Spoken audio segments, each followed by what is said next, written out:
Danil Dendi Ishutin was born in Lviv, Ukraine on December 30th, 1989. The son of a piano teacher, his formative years were full of music and dance. Although the family didn't have much money, with the help of his grandmother, they were able to purchase a home PC in 1997.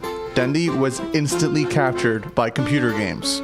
Much like many kids his age, Dendi nurtured his love of gaming with countless hours at the computer, playing Counter-Strike and Warcraft 3. Heroes arise to challenge fate and lead their brethren to battle.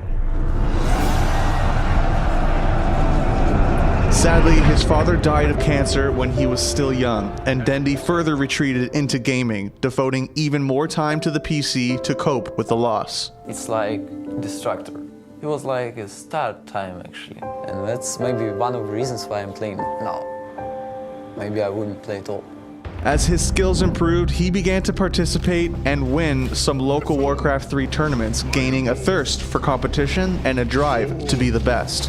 Eventually, he would discover Dota, which became his obsession. He had taken his first steps down the road to esports. At only 17 years old, Dendi quickly gained notoriety within the Dota community and found his way into the competitive scene as one of Ukraine's rising talents. 2010 was the year that Dendi reached new heights as he joined Natus Vincere on Christmas Day. Dendi and Navi seemed to be a destined match, one of Ukraine's most prestigious esports organizations picking up one of Ukraine's brightest stars. Navi didn't waste any time, quickly establishing themselves as one of the best Dota teams in the world. But Navi are the champions! Congratulations to Navi. They were the best team in the tournament. Then Valve changed everything. The Dota scene was abuzz upon the announcement of Dota 2 and the first ever international to be held during Gamescom 2011. Speculation ran rampant. With Valve at the helm, the possibilities were endless, and a rumored prize pool of $50,000 was more than enough to send the community into a frenzy. Then the news came. 16 teams fighting for $1.6 million, the largest prize pool in esports history.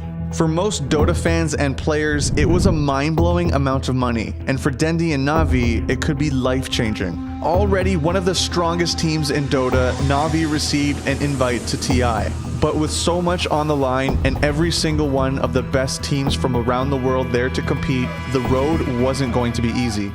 Oh, we're having fun. We trying to relax. We're trying to scare our opponent. Mind games, mind games.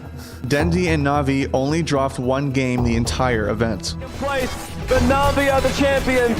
Congratulations to Navi. They were the best team in the tournament. When the dust had settled, Navi had overcome teams from Russia, Denmark, Singapore, China, and more to claim the prize. And there was no doubt that they had earned their title as the best Dota team in the world. The money and prestige catapulted Dendi even further into the spotlight, making him a worldwide sensation and a community favorite. Aside from fans loving his goofy demeanor, Dendi cemented his reputation as an elite player with tremendous individual skill and innovative picks and builds. He pioneered the build of Force Staff and Blink Dagger on, well, just about every hero, and his signature Pudge is legendary to this day. Battery assault. There's a hook! Dendi showing up just at the southbound San Sheng with the Dragon Claw. He became firmly established as not only the face of Navi, but of the Dota 2 scene. With his Dota 2 career off to a flying start, Dendi didn't slow down even for a second. Looks of it, that is going to be GG. So we'll leave the guys here. You can see the end scoreboard as well. Just so much fun for Navi. Just everything going their way. Navi and Dendi's dominance in the first full year of Dota 2 was without question. 5 premier tournament wins leading into the International 2012 marked them as a clear contender to defend their title. At the tournament itself, Dendi and Navi got off to a mediocre start, only managing a record of 8-6 in the group stage. However, when it came to the main event, Navi didn't disappoint. Now we have a second best of 3 going the distance between DK and the defending champions, Navi. And the entirety of DK is down, and that is a rampage for Avos, and the good games come out. I think this is probably going to be the most entertaining match of the day. I mean, we've got, again, Na'Vi. I feel like Na'Vi are on pace to play just a series of amazing matches. They took on DK yesterday, as we talked about, a phenomenal series. Now they're going to be taking on IG, arguably a better team. Can Na'Vi bring the magic again 2 days in a row? Even in desperate moments, they pulled off now iconic plays like the play to keep hope alive and fight their way to the grand finals. Na'Vi, this is a team, they have a lot of resilience. They're the original champs of Dota 2, and if anybody can come back from this, it's got to be Na'Vi. Who leads the way? I believe it should be Zoe. They're going to cut for the shorter path. They storm up the river. Patience from Zoe, waiting in the wings. Na'Vi is about to be caught. Oh, there's the sleep, the surge. He catches everyone. Oh, this could be a total disaster. Vacuum in. Ravage got everyone. The black hole as well. Light of heaven turns it around. Ravage as well. Stolen by Dendi. Are you kidding me? They turn it around. 4 heroes dead. 5 heroes dead. Chuan trying to survive. Chuan's gonna go down. Puppey talked about the Naga counter. It's Light of Heaven with his BKB. They turn it around. I don't even know how they're gonna do it. Standing ovation from the crowd. The last tower will be going down. And I think Dendi dazzled on Rubik, Puck, and Queen of Pain throughout the event, building his legacy of big performances. However, Na'Vi would eventually lose 3-1 to the Chinese powerhouse Invictus Gaming in the grand final. 3's dead. GG's called. GG is called. IG is your champion. They're going home with a million. Undeterred by the result, Dendi continued to help make 2012 the year of Na'Vi, as the team won 6 more tournaments in the final 3 months. However, a new year called for a new look on Na'Vi. Ars Art and Light of Heaven left early in 2013, replaced by young talent Funnick and Dendi's former KS International teammate, Kuroki. The revamped roster got off to a rocky start, putting up a mixed bag of results. The main obstacle to Na'Vi in 2013 was the rise of legitimate threats to their dominance in the European and CIS scenes. While China had primarily been Na'Vi's main competition until then, teams such as Fnatic EU, Empire, and Alliance, the latter of whom would forge a dramatic rivalry with Na'Vi over the course of the year, emerged to push Na'Vi harder than ever.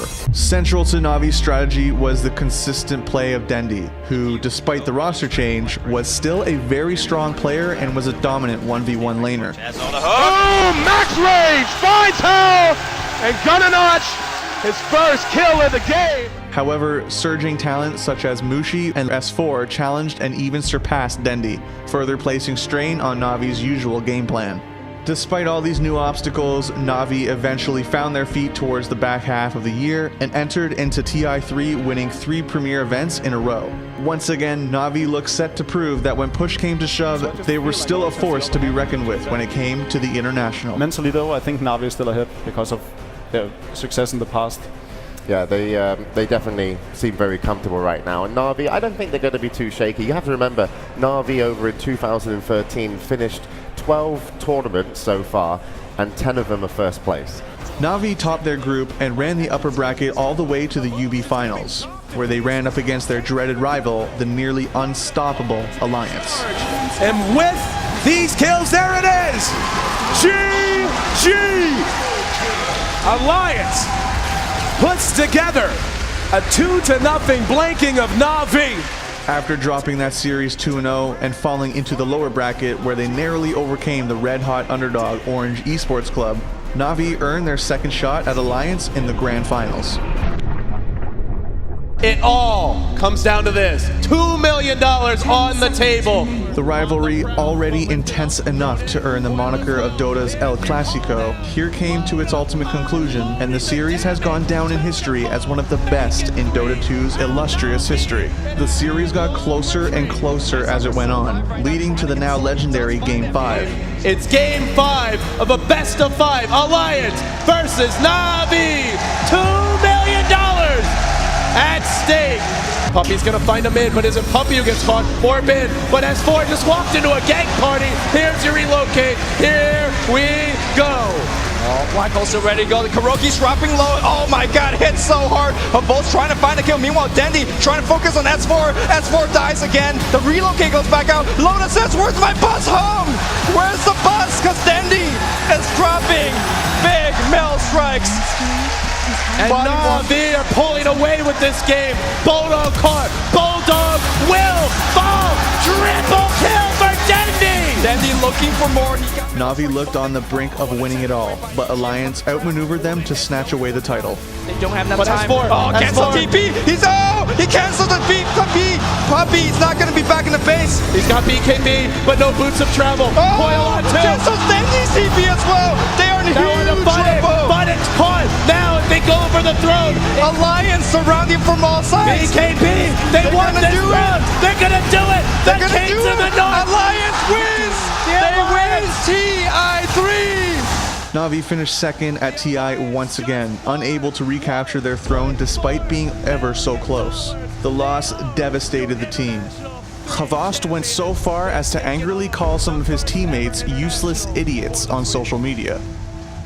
Na'Vi continued to have moderate success for the rest of 2013 and the early stages of 2014, but the team wasn't quite as dynamic as they had been, and Dendi's dominance was waning. The rest of the world was catching up, and the game was far different than what it had been until then.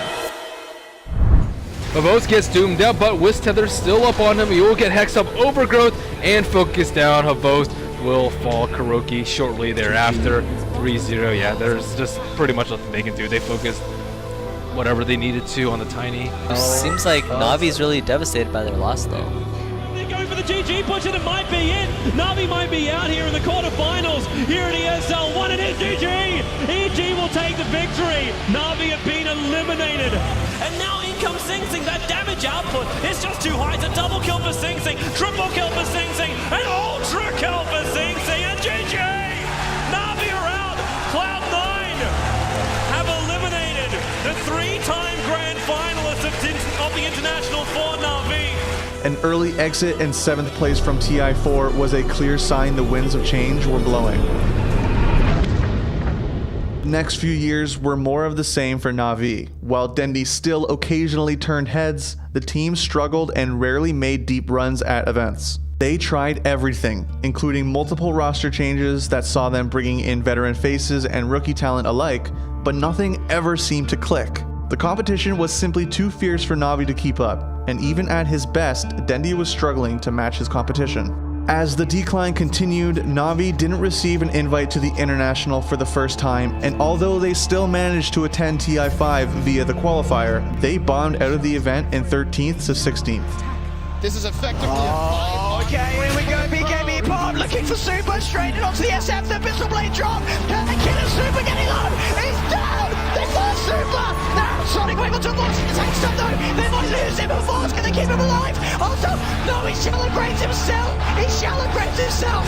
It's over. Vici Gaming take the game. Oh my goodness. Na'Vi are out. Vici Gaming move forward. What an end to the game. On October 16th, 2015, after failing to qualify for Valve's first ever major in Frankfurt, Na'Vi released its entire Dota 2 roster. However, Dendi's loyalty to Na'Vi would show through, and he wouldn't give up the team that had given him so much. Only 4 days later, Na'Vi confirmed that Dendi would return to the team and would lead a rebuilt roster into 2016. While the loss of his longtime teammate and friend Havost was a blow to Dendi, the shakeup proved valuable as the team performed well. Out of anyone, and it's been a while since their last Star Ladder victory. Fell short at the last Invitational, but here they are, Na'Vi, about to take it, mowing down Pilot Eye, hexing up Arteezy, bringing him down as well. Na'Vi, they are doing it in style. Their former captain will fall as well. A triple kill for Digyara, and there's the call. Na'Vi is truly back. They have won their first major tournament in a very long time. They were once again qualifying for LANs and even won the Star Ladder I-League Star Series Season 2 over Team Secret later in the year, their first ever significant win in over 20 months. Dendi had re-entered the public eye, rekindling the hope of his legion of fans around the world.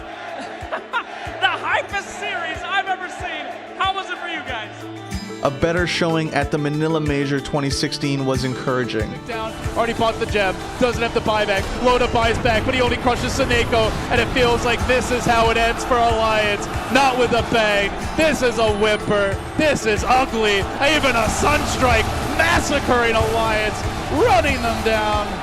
This is not family friendly at all, and there it is. GG.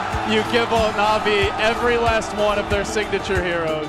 But a flop at TI6 was another dent in the legacy of what had once been one of the most successful TI performers of all time. For them to get from behind, they're going to try and pop Matumba Man as fast as possible. The disruption!